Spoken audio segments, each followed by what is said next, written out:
Here we are again, Christine. How are you doing?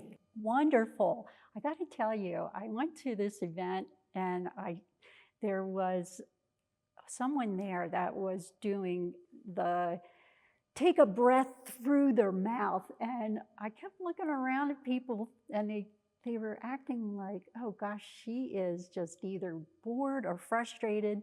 And I thought, I'm going to do the heavy breath and not let people know.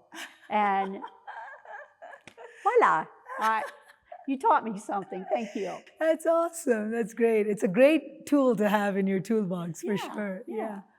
Awesome. Awesome. So, how was your experience of becoming more aware of your breathing? Because I remember last week you mentioned you were able to feel a bit of a difference, a bit of a movement.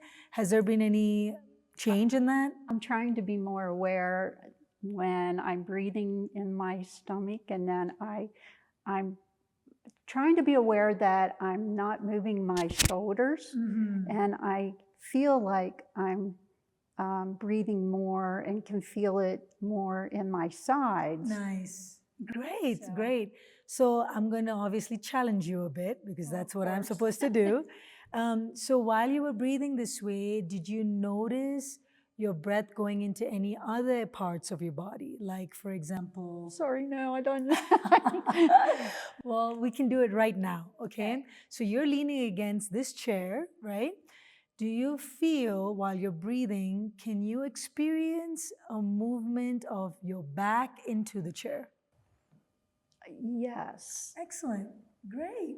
So I want you to now become aware that your body it's a three-dimensional activity, what you're doing, right? When you're breathing, a lot of us just look at it as, oh, the lungs, the stomach, the sides. So there's this forward movement.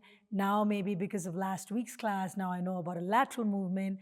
Now you're becoming more and more aware of like almost a 3D movement, right? So it's in all directions and it's like a balloon.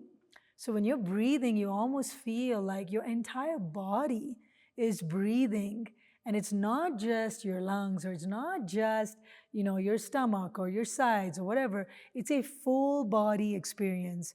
That balloon idea really helps you experience the breath. Excellent, excellent. Another one I really like to share with people is like almost like you're drawing a bow and letting go of an arrow, right? So when you draw that bow, you almost feel your body expanding, and that's synonymous with your inhale. And when you let that arrow go, that's synonymous with your exhaling, and you notice that your body comes back to relaxed state again. So there is this opening motion and letting go motion.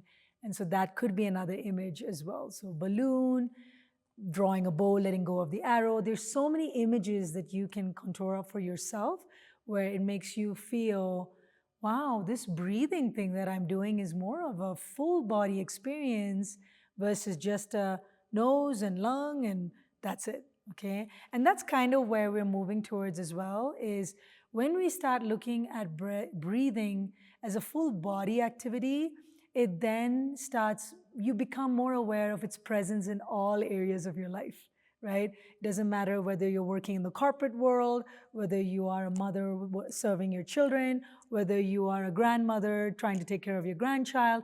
Breathing then becomes a part of all the activities you're doing because it is now a full body process, right? Great. See you next week.